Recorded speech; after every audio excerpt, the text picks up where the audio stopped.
So, today is a bit of an exciting episode, because for the first time we're actually going to be looking at a character that I've already covered in the Smash 4 days, that being Cloud. Back in the day, he was, certainly infamous for having some of the most absurd hitboxes in the game. Being one of the game's DLC characters, it's not strange he was given a bit more love than the average character. But this is Ultimate, and the love has changed to a different set of DLCs. So, how did Cloud do in the transition from Smash 4 to Ultimate? Why don't we find out? As usual, if you want to support me and vote on future characters, there's a link to my Patreon below. There's also a brand new poll up there as we speak, and as we all know, the visuals were made by Zeckemyro. Cloud's jab is pretty good given its range and speed, reaching a bit farther than your average jab. It has the same old hitbox structure that every jab in the game has, the first hit initially being these hitboxes stunning you in place for a second, second hit has 3 hitboxes that also just stun, lastly with a sword swing you get launched away. Despite being kinda good, the move is fairly useless, seeing how up he covers pretty much all the same situations anyway, but jabs being outclassed by other moves is nothing new in Ultimate, as is the trend with a character like Cloud that has a massive sword to swing around. Naturally enough, these moves will also have quite huge hitboxes, and what better example of that than F-Tilt. It's just a single huge hitbox out in front of Cloud, covering the length of his sword and nearly everything around it. And in this game with tilts out of dashes, it's even better than in Smash 4, making it a pretty solid kill option and just kind of a safe move in general. Next up is the Final Fantasy trademark sliding kick attack. This move initially has 2 hitboxes, one on Cloud's legs and another one on his body. However, this hitbox vanishes after 2 frames and is only there to make sure the move does not miss at up close ranges. After this, only the leg hitbox remains. Both hitboxes just launch up, however, the closest one is a bit weaker, though it doesn't really matter too much.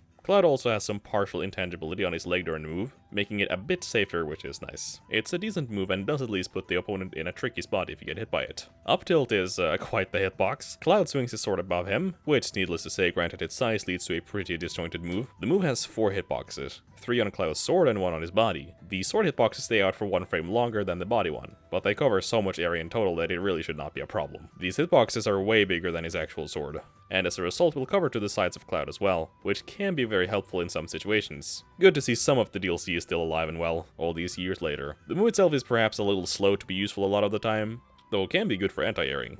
Dash attack is another move that utilizes the Buster Sword, and as a result, the move's hitboxes are quite huge. Cloud kinda just presses the sword forward, resulting in a move with 3 hitboxes, which are the same and deal the same damage. The hitboxes spread out a bit more as the move goes along, and results in Cloud having a hitbox on his body, as well as some on his sword once again. You know, just in case these massive hitboxes miss somehow. The move gets a bit weaker around halfway into the move and becomes a bit smaller as well. However, just due to the sheer amount of active frames and range the move has, it makes for a great burst option and one of the more reliable moves Cloud has for closing out stocks. If I can break off here for just a little second, I always did find it weird how they generally made a lot of Cloud's hitboxes like this, with the body hitbox being so common. These were also here in Smash 4, and it's really not something that is very common on a lot of sword characters. Or just any characters in general, really. But for some reason, I guess they really felt the need to make absolutely sure this move's connected. Which I suppose is fair, but I do actually feel like there is a lot of other characters that could have used this same treatment. Not just the blondie Buster Boy here. I guess it's a remnant of the DLC that just kind of carried over. Because I suppose a lot of his other DLC was toned down a bit, which we'll get into later. Good hitboxes are always a fairly subtle way to make a character better, and safety wheel hitboxes like this is another great example of that. Anyway, back on track. Cloud's grab is nothing special. The grab range is not exactly great, but at least the frame data is usable, coming out on frame 9. Neither does it get too much off of the grab, other than a potential missed tech off a back throw. It's a mediocre grab, but at least a functional one, which at least will actually allow you to use it for pressure. Alright, it's time to talk about his aerials. This should be interesting. Cloud was always known for having some very powerful aerials in Smash 4, so let's do something I don't usually do and have a look at how they changed between games, seeing how Cloud is one of the characters I previously covered in Smash 4, meaning I do remember quite a bit about how he worked back then. Let's start off with Nair, which is probably the hardest nerf out of all these aerials. The move consists of Cloud swinging his sword around him, making a complete circle. Along the move it has 3 hitboxes that trail along with the sword, all of which are the same besides the angles, which change depending on which side of Cloud the sword is currently on. The move used to reach quite a bit further in Smash 4 and was quite infamous in its time. The way they changed this move is actually kind of funny because the hitboxes are actually the exact same size they were in Smash 4. However, they simply moved the hitboxes closer to the center, making Cloud bend his arm a lot more than before, meaning they are closer to Cloud for the entire duration, effectively reducing their range. And while it did get a landing lag reduction in this game, it didn't get enough to compensate for its relatively low shield pressure. It's still a good move though, like it does cover a large amount of area, and launches at very sharp angles, however it does pale in comparison to its iteration in the 4 Glory days. Next up is forward air, and if there ever was a way to make up for how they nerfed neutral air, the way they buffed forward air might just be it.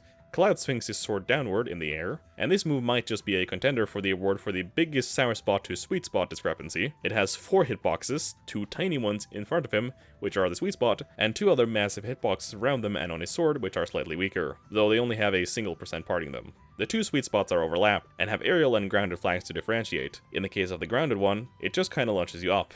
However, the aerial one is a very powerful spike. After this, the sword hitbox lingers for quite a while, but it is considerably weaker now. It's still nice for catching people if your timing was a bit off. The move used to be very narrow in how you could use it since it had so much landing lag in Smash 4. It was kind of a trend at the time, you see.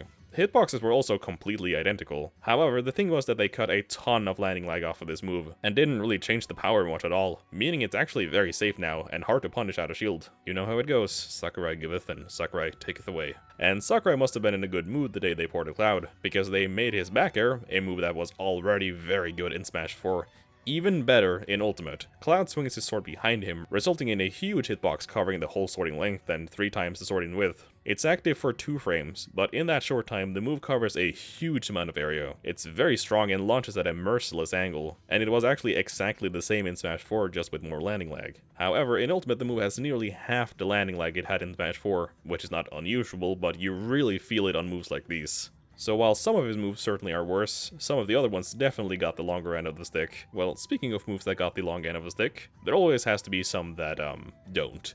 And here we have Up Air, probably the single most nerfed move he has. Cloud thrusts his sword up above him. On the first frame, the move admittedly has a huge hitbox. It covers all of Cloud's upper body and the sword as well, which then after gets followed by these lingering hitboxes on the sword, which are notably smaller and weaker, though they do still cover some nice distance due to lasting so long. In this game, the move really is nothing special, however, and you're often better off using another option to pressure in the air. Now in Smash 4, this move was a nightmare. Not only were the aerial escape options a lot more limited, but the move itself was absolutely busted as well. So as a result, they nerfed the move in nearly every single way they could. The move used to have bigger hitboxes throughout the entire move, which were made notably smaller. It deals less damage, going from 12% to 11% in Ultimate. In terms of end lag, it's about the same. The landing lag was reduced a bit, but as was every other aerial in the game though. And it doesn't really help that much, because it lost a very critical part of what made the move so oppressive. Active frame number 7. Yes, I know that sounds a bit specific, but this active frame was removed in Ultimate and was critical in a lot of the degeneracy the move was capable of. Frame 7 had this hitbox, and you might be able to figure out why it was a bit problematic. In Smash 4, because he had this active frame this early on in the move's animation, where Cloud is closer to the ground, it was capable of hitting people on the ground in front of you, or landing with it for easy pressure, as well as just making the move cover a huge amount of area in a single swing. And again, like I mentioned, the hitboxes were bigger overall, so that certainly did not help. Now, like I said, in Ultimate they just removed this active frame, so the move now comes out a frame slower. They tried to account for removing this active frame by making the first hitbox bigger, essentially trying to imitate some of the hitbox interpolation it used to have between frames 7 and 8. However, it's not really the same thing, both in actual size or utility. Now, would you believe me if I told you that this was not even the end to all the nerfs this move got?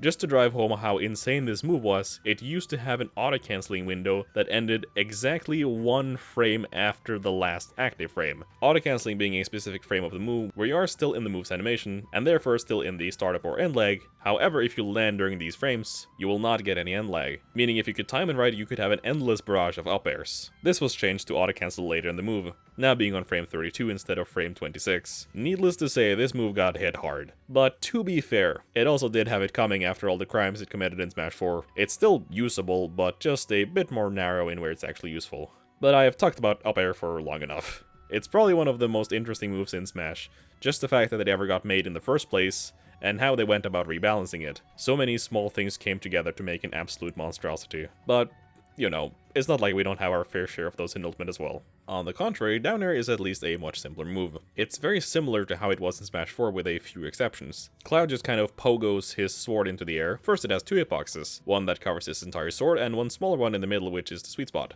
With this move being a down air, it naturally enough is the spiking part of the move, while the other hitbox just launches up. After this, the hitboxes go away and all that is left is a smaller hitbox, covering around half the sword. This hitbox does linger for quite a while though, which is nice at least. In Smash 4 the hitboxes were the same, but this was another one of those moves that had the auto-canceling window directly after the last active frame, meaning you could easily combo moves from a late hit down air into pretty much anything you want. In Ultimate, however, they made the move have a few less active frames at the end, and also pushed the auto-canceling window a bit back. making it a lot harder to do and almost impossible on characters that are not tall. It was never outright broken, but perhaps a bit dumb, and it made the move very spammable. But either way, it's not a huge change, and the move works mostly the same outside of that. Anyways, I hope you like this little comparison section. It's something I don't think I'll be doing too often, but if there are moves that were notably changed and I'm aware of them, it could be a fun thing to do from time to time. So next up is specials, and I feel like it would be best if we started by talking about down special, seeing how it does affect how other specials work some of the time. Down B, as everyone probably knows, is limit charge. When you use it, you start charging your limit meter, and the move pretty much does nothing else besides that, until it is fully charged. You also gain limit by getting hit and hitting your opponents, which adds to it slightly. Once you fill the meter, Cloud becomes faster in nearly every way, his stats being better across the board. His moves deal the same damage and knockback, however. This lasts for 15 seconds until he goes away, a pretty big change from Smash 4 seeing how it was indefinite in that game. However, at least the limit does charge a bit faster in this game for what that's worth. When limit is full, down B turns into finishing touch, a unique move you can only use when limit is active. This move is a bit weird because it's probably one of the weakest specials in the game, only dealing a single %. However, it has one of the highest knockback growths out of any move in the entire game, meaning it still can kill very early. However, if it does not, it's a huge waste. The hitbox looks like this. It first has a single hitbox out in front of Cloud, which then moves above him and finally ends behind him. After this, there's also a windbox that pushes opponents away. The back hit is actually slightly weaker here, but only by a little. When used in the air, the hitboxes are a little different. First it hits in front of Cloud, then a bit up above him, and then finally behind him once again. The aerial version is notably weaker than the grounded one. However, because it will hit opponents higher up in the air, it mostly does not make a huge difference. Up B has to be one of the moves that were made so much better unintentionally by the global changes to Ultimate. It's now a super fast and reliable out-of-shield option, in a game where such things can be hard to come by. Initially, it has 3 hitboxes that cover the sword, only differences being the angles. It tries to stun you so you can lead into the hitboxes afterwards, which look like this. First having 2 hitboxes that launch up, and after them there's a hitbox that does just the same. Presumably there to make sure the move connects, if the initial hitboxes launch them at a weird angle. The hitboxes trail after the sword, and will stun you in place for a little while, until the move comes back down, in which it has these hitboxes, 2 over his sword, one that spikes you down and one that launches you aside. However, the spike is the dominant one. Lastly, when you land on the ground, it has a landing hitbox which just covers all of Cloud and launches away. If you have limit, the only thing that changes is the first part of the move, which has a slightly different hitbox, and the power of the move is also made a lot stronger. You can also move a lot since it does not go straight up. But again, the hitboxes don't change. Aside from that, the other parts of the move like the descent are the same. Now for side B we have cross slash and the limit variant. The weird thing about this move is that it actually has slightly different hitbox positioning depending on which way you're facing, meaning I'll be showing both directions, but I'll use the right facing cross slash to explain. First we have these hitboxes, which are just massive to be quite honest. The red and grey hitbox will hit anyone and stun them, while the purple one is only for grounded opponents and lift them off the ground. The grey hitbox does cover the purple one, so it's just the angle difference should they be grounded. Hit 2 looks like this, a bit less impressive, but by this you're either already hit by it or in shield, so it doesn't really matter too much. Both hitboxes just stun you, nothing special here. Should you input the third hit, you will do a 3-hit flurry of slashes to finish out the cross slash. First having 2 hitboxes, one launching down and another one launching up, followed by 2 hitboxes doing the same, before finally getting launched by the last hit, simply being a massive launcher hitbox. This is how the hitboxes look on the left side, because the hitboxes match the lines being drawn. The left-facing version of this move actually does effectively have a bit more range, in areas where it's relevant to have hitboxes than the right-facing one. It's a bit of an odd quirk, but does not make too much of a difference overall, since the hitbox is big enough as it is. Should you have limit charged, it changes into a single attack that swiftly hits all the 5 parts of the cross slash, with increased power and a stronger finisher. The hitboxes are mostly the same as the normal cross slash version, exception being that the hitboxes are a bit bigger across the board. Additionally, Cloud also has full body intangibility right before the move comes out,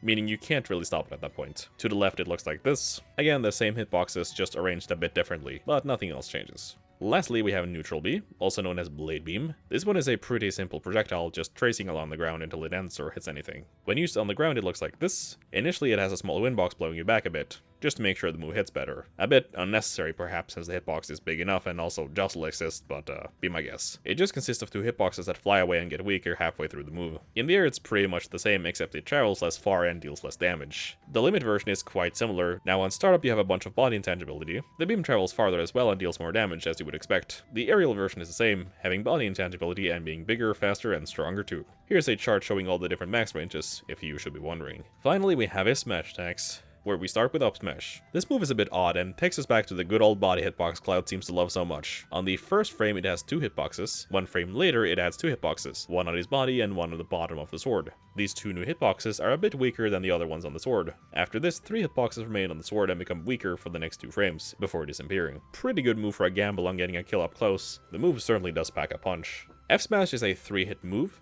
First off, it has 4 hitboxes overlaid, 1 each for grounded and aerial opponents. These hitboxes, depending on where you get hit, and in what state you are, drags you in or pushes you out a bit, but mainly serves to stun you in place for the later hits. Next hit is 3 hitboxes that just launch you out a bit more, while the final hit are 2 hitboxes that also just launch you out. This move is very slow, but if you can land it, it is a huge beating and can close out stocks super early. And lastly, we have down smash, which seems to have stolen one of Dr. Mario's pills and used that as the hitbox. I'm sure he won't mind. The move has 2 parts, where the first hit launches you into the second one. It looks like this and has 4 hitboxes. The red and purple ones are for aerial opponents, effectively giving the move more range against grounded opponents. They all just kinda send you in a similar direction, and are just there for making sure the move launches correctly. The final hit looks like this, just a single, although big hitbox that launches them away. And so with that, we have once again finished with Cloud. It was very fun looking at Cloud again, and seeing their attempt to un-DLC him from Smash 4. I'll likely have to look at more Smash 4 hitboxes when covering other characters, but it won't really be a main thing since it does require a lot more research and time. But it is very interesting, and for iconic moves, or moves that changed a lot, I think it could be worth it. So anyways, Cloud is definitely not quite as impressive as he was in Smash 4, but despite that I think he's still very strong. And he has seen his fair share of top-level play, so who knows what the future holds for Cloud. I guess we'll have to wait and see. But yes, that just about covers all of Cloud's hitboxes. I hope you enjoyed the video, and I'll see you next time.